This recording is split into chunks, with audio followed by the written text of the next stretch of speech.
Bunch of trades yesterday, Brandon. The Jets go, you know what? I'm good. We're just gonna be like Seth Rollins and burn this thing down. That defense, which hasn't been, where it was for a couple years, but No, it's been bad. They just gave up on the season pretty much. And we're like, all right, listen.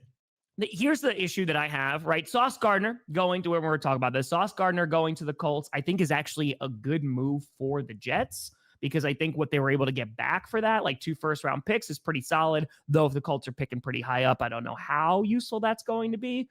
I'm actually very happy that Williams went away from New Jersey because he deserves better. I don't know if he's going to find better in Dallas, but he deserves to be happy somewhere. So I'm just sure. I hope that he can find that happiness. Which, I mean, you could say that for pretty much all the Jets, right? They all deserve. All the players deserve better. Brees Hall's just like, let me out. Yeah. Which player doesn't deserve better for the Jets? That's what we got to figure out. Who doesn't? Who doesn't deserve better? Yeah, and poor Brees Hall. He was like, trade me. They're like, no, you're staying right here, Brees. You going nowhere. The Chiefs called about you, but they wouldn't give up a third, so you're stuck here. You're stuck here with us forever. Forever. Yeah, I think the more I think about it, and I've thought about it a lot since everything happened yesterday, it feels like the Colts were the smartest team in terms of like going after a guy who can immediately help their team address a deficiency on their roster and take a team that's already good and put them over the top. And that's really like, yes, bland sauce. And that's what the trade deadline really should be used for, in my opinion, is a team that is good and it's close and it's like either, hey, we had a couple unexpected injuries, we need to fill a gap here, or the Colts are like, you know what, defense pretty good, but like we've got an issue at corner. We'll bring in this guy. We're gonna give up a lot to get him. 2 firsts. It's a lot, but our firsts are gonna be at the end of the first round anyway. So let's go all in right now. We didn't think we'd be this good at this point anyway. Well, maybe Shane Steichen did. Maybe Daniel Jones believed in himself the whole time. But I like that for the Colts. And I think like we haven't talked a lot about Lou Anarumo and the job he's doing with the Colts defense and how the Bengals defense is still it's taken over as the worst defense in the league. It was Dallas, but now it's Cincy again. And now he's got a guy to come in and play the man coverage that he wants. And the Colts, I like that they're trying to compete right now. The only way that this could significantly backfire on the Colts is if it doesn't work out with Daniel Jones, right? So you look at this past Sunday, 6 turnovers from that squad, obviously not great, right? That's not all on Daniel Jones, but he played a part in that. And I feel like if they have this monumental collapse for the second half of the season, then it's like, because they're in a position where if they find they need a quarterback, oh no. But Daniel Jones on a 1-year deal right now, if he continues to ball out, right, he's going to get an extension because now for the next 2 years, they don't have a first round pick. So what if they turn out to be a bad football team, which I don't think they're going to, by the way, then they're not going to be in a position to draft a quarterback, right? That's the only way I could see this blowing up in their faces, that if the Daniel Jones that they have seen through the first half of the season turns out to not be the guy going forward. Other than that, I agree with you. It is a heavy price to pay. You know, the Jets just gave him a big old contract sauce in the offseason, right? And so that's going to start, hitting the salary cap of the Colts, but they don't have to pay a franchise quarterback. So like they're kind of like in this position where, all right, they have money to spend, they had capital to spend, and they needed to address like that defense even more. Going and getting Sauce, so again, who you can make this argument that, his rookie year, like he was probably the best version of himself, right? He's still a very good lockdown corner. And like you said, he can play man. So I like this move for the Colts. They are officially going all in. Now it's just the offense to, keep it up.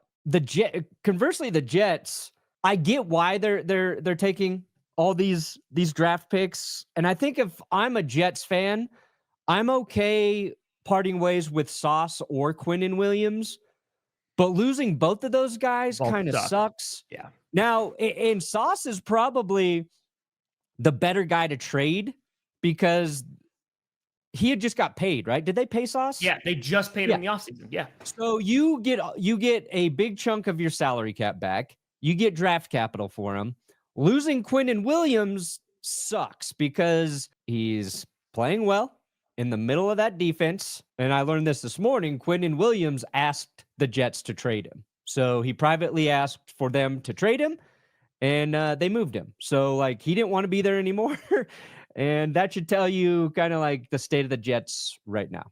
I mean, I agree with you. Like, it's a loss because those are both two guys that you build defenses around, right? And like, those were your anchors when their defense was really damn good, you know, and like when they were drafting Will McDonald to like get that pass rush as well, like that's your foundation.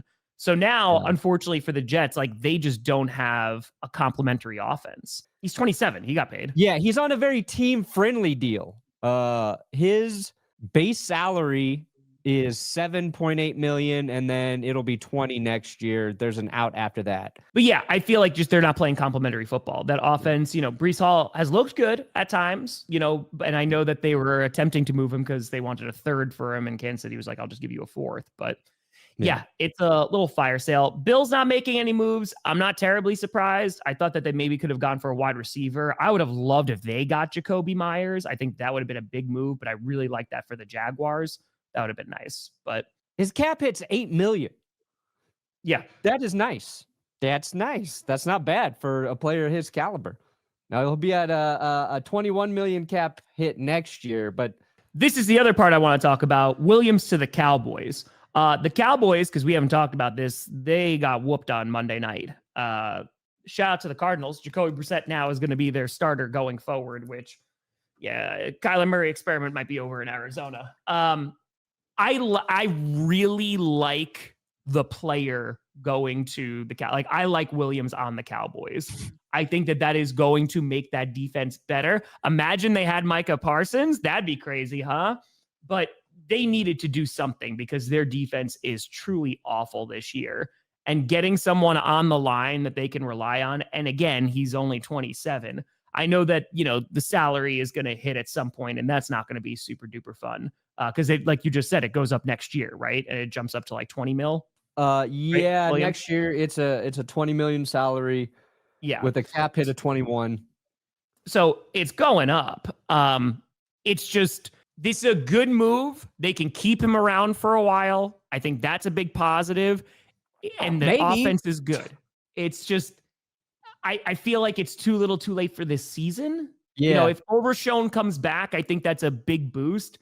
But man, like again, it's going to make their defense better. It just feels like I don't know. They should have tried to do this earlier, but maybe because the Jets move Sauce, they're like, all right, we'll move Williams now. I don't know, man.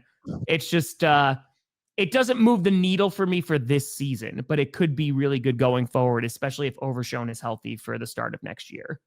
This works. This helps the Cowboys if their offense resumes what we saw from them for, you know, the first chunk of the season there. I think there are problems just at too many levels for the Cowboys. And it's hard because I really like bringing in a guy like Quinnen Williams. But like you said, I just don't love it for Dallas.